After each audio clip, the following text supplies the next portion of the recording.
வணக்கம்.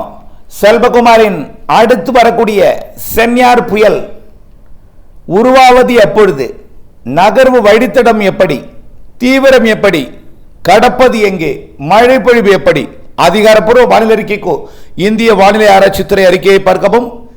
இது செல்வகுமார் வானிலை ஆய்வறிக்கை 2025 நவம்பர் 21 வெள்ளிக்கிழமை அதிகாலை நிலவர வானிலை பதிவு.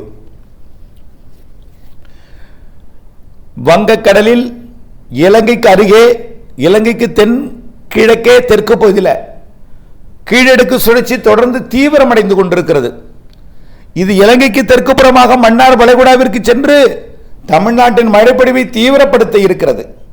தற்பொழுது இலங்கை அருகே நீடித்துக் கொண்டிருக்கூடிய நிகழ்வே 24ஆம் தேதிக்குள் மிக கன மழைப்பொழிவை பல்வேறு மாவட்டங்களுக்கு கொடுக்க இருக்கிறது. தென் மாவட்டங்களுக்கும் டெல்டா மாவட்டங்களுக்கும் தென் மாவட்ட கடலோர பகுதிகள், மேற்கு தொடர்ச்சி மலைக்கு நிறைய மழை பொழிவையும், அதே போல திருப்பூர், கோயம்புத்தூர், ஈரோடு, கரூர், திண்டுக்கல் உள்ளிட்ட மாவட்டங்களுக்கு ஆங்காங்கேயும், அதே போல டெல்டா மாவட்டங்களுக்கு உள்ளே உள்ள மாவட்டங்களுக்கும் வடகடலோரம் வடவுள் பகுதிகளுக்கு ஆங்காங்கேயும் வரக்கூடிய நாட்களில் திங்கட்கிழமை வரை நல்ல மழை பொழிவு கொடுக்க இருக்கிறது. இதில் இன்று மாலைக்கு பிறகு வரக்கூடிய 72 மணி நேரம் நிறைய மழைப்பொழிவு தெரிகிறது. மன்னார் வளைகுடாவில் அமையும் இந்த நிகழ்வு வரக்கூடிய திங்கட்கிழமை மாலை இரவு வரை தென் மாவட்டங்களுக்கும் டெல்டா மாவட்டங்களுக்கும் மழைப்பொழிவை நிறைய கொடுக்க போகிற நிலையில், ஒரு திருப்தியான மழைப்பொழிவை கொடுக்க போகிற நிலையில், சற்று அச்சுறுத்தும் மழைப்பொழிவையும் கொடுக்க போகிற நிலையில், மேற்கு மாவட்டங்களுக்கும் மழைப்பொழிவை ஒதுக்கி ஒதுக்கி கொடுத்து, உயிர் கொடுக்கும் மழைப்பொழிவு முதல் கனமழை வரை கொடுத்து, ஏரி குளங்களை ஒரு சில இடங்களில் கூட நல்ல ஒரு மழைப்பொழிவை குட்டைகளை நிரப்பலாம். ஆனால் ஒதுக்குதலும் இருக்கும். ஒதுக்கி இருந்தால் அடுத்தடுத்த மணி நேரங்களிலே கொடுக்கும் வகையில் வரக்கூடிய திங்கட்கிழமை வரை வானிலை அமையும் நிலையில், அடுத்த நிகழ்வு நேற்றே மலேசியாவிற்கு வந்து தாய்லாந்திற்கு வெள்ளப்பெருக்கை ஏற்படுத்தியது என்று அறிவித்திருந்தேன்.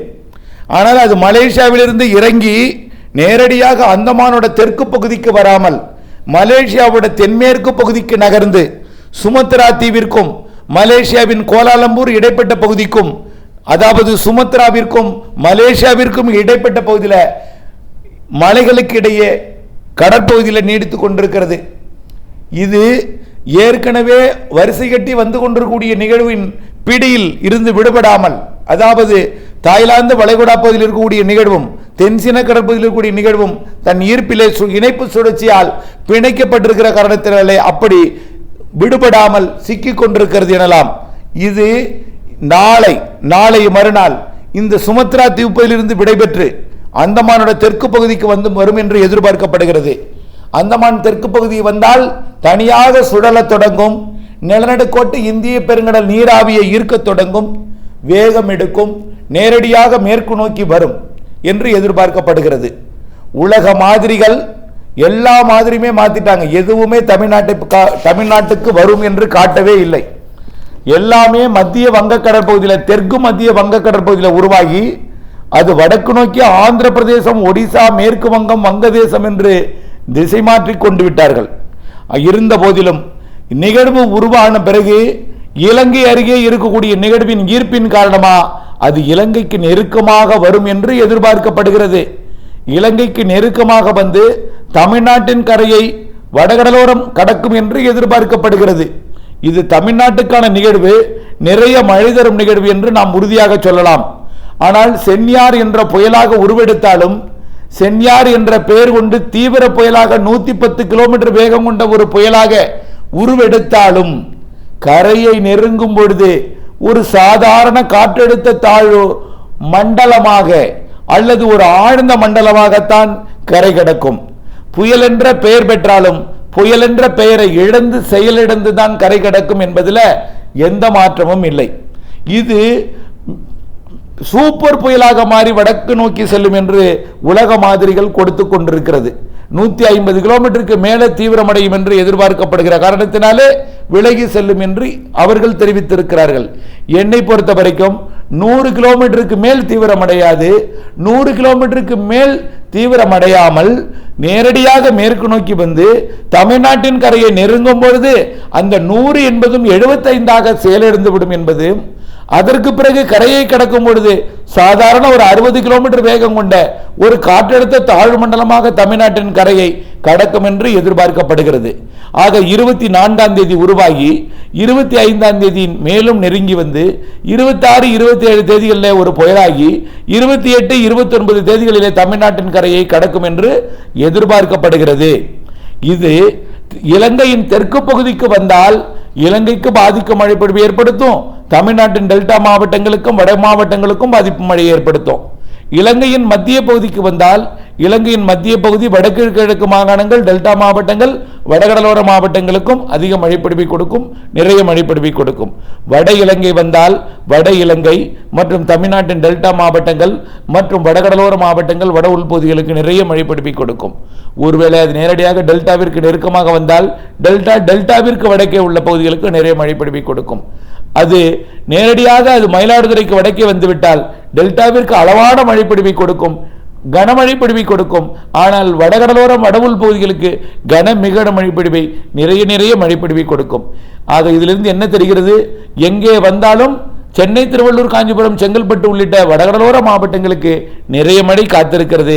வரக்கூடிய 26க்கு மேல் 27, 28, 29 இப்போ சுமத்ரா தீவில் சிக்கிக் கொண்டிருக்கிற காரணத்தினாலே மேலும் 2 நாள் தாமதம் அடைகிறது. ஆக நாம் எதிர்பார்த்தது 24, 25, 26, 27. அதற்கு பிறகு 25, 26, 27, 28 ஆக்கினோம். இப்போ 26, 27, 28, 29ஆக மாற்றி இருக்கிறோம். அது 2 நாள் தாமதம் அடைஞ்சு விட்டது. மேலும் கண்டிப்பாக நிகழ்வு தீவிரமடைந்து தமிழ்நாட்டிற்கு வரும், நிறைய மழைப்பொழிவை தரும். சரி, தீவிரத்தின் பொறுத்து தான் அது வரும். சாதாரண ஒரு தாழ்வு பகுதியாக வந்தால் நேரடியாக இலங்கைக்கு வந்து தீவிரமடையும். அங்கேயே தாழ்வு பகுதியாக வந்தா இதோட பிக்கப் ஆகும். அங்கிருந்து வருவது ஒரு தாழ்வு பகுதியாகவே வந்தால், ஆனால் ஒரு காற்றழுத்த தாழ்வு மண்டலமாக உருவாகும் என்று எதிர்பார்க்கப்படுகிறது குறைந்தபட்சம். ஆக தாழ்வு மண்டலம் என்றால் வட இலங்கைக்கு நெருக்கமாக வரும். வட இலங்கைக்கு வந்து டெல்டா மாவட்டங்களுக்கு சற்று அப்பால் வடகடலோரம் வரும். ஒரு ஆழ்ந்த மண்டலமாக இருந்தால் டெல்டா மாவட்டங்களுக்கு அப்பால் வந்து வடகடலோரம் வரும். ஒரு புயல் என்றால் அது வடகடலோரம் வரும். ஆனால் புயலுக்கு மேல் தீவிரமடையாது, சூப்பர் புயல் எல்லாம் ஆகாது என்பதுதான் நம்முடைய கணிப்பு. கண்டிப்பாக அது சாதாரண புயலாக வடகடலோரத்துக்கு நெருங்கும். நெருங்கி கரையை கடக்கும் பொழுது செயலிழக்கும், செயலிழந்து நிறைய மழைப்பொழிவை தரும். ஆக வரக்கூடிய 25க்கு மேல் 29 வரை இந்த நிகழ்வோட காலமாகும்.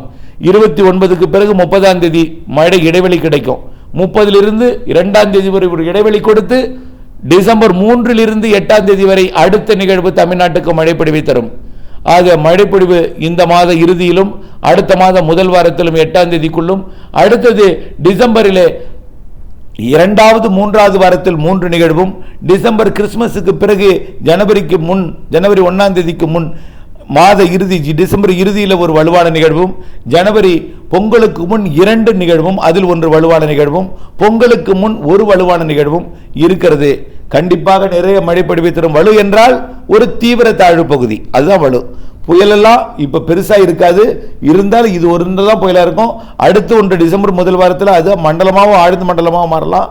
அதுக்கடுத்து வருவதெல்லாம் மண்டலம், ஆழ்ந்த மண்டலம் அல்லது ஒரு வெல்மார்க் லோ பிரஷர், அதாவது நன்கமைந்த காற்றழுத்த தாழ்வு பகுதி. காற்றழுத்த தாழ்வு பகுதிகள் வந்து இலங்கை வழியாக, தென் மாவட்டங்கள் வழியாக, இலங்கை வட இலங்கை வழியாக, மேற்கு மாவட்டங்கள் வழியாக அரபிக்கடல் போகக்கூடிய நிகழ்வுகள் இருக்கிறது என்பதையும், ஏரி குளங்களை நிரம்பாத மாவட்டங்களுக்கு நிரப்பும் என்பதையும், இன்றைக்கு இருக்கக்கூடிய நிகழ்வு 21, 22, 23, 24 வெள்ளி, சனி, ஞாயிறு, திங்கள் ஆகிய 4 நாட்கள், குறிப்பாக சனி, ஞாயிறு, திங்கள், அதிலும் சனி, ஞாயிறு நிறைய மழைப்பொழிவை டெல்டா தென் மாவட்டங்கள் மேற்கு மாவட்டங்களுக்கு கொடுக்கும் என்பதில் மாற்றமில்லை. அடுத்த நிகழ்வு குறித்த ஆய்வறிக்கை தொடர்கிறது. துல்லிய தன்மை அறிய, அப்டேட்ஸ் அறிய தொடர்ந்து அப்டேட்ஸுடன் இணைந்திருக்கவும், அடுத்தடுத்த அறிக்கையை பார்த்து தொடர்ந்து இருக்கவும் அன்போடு கேட்டுக்கொள்கிறேன். நன்றி.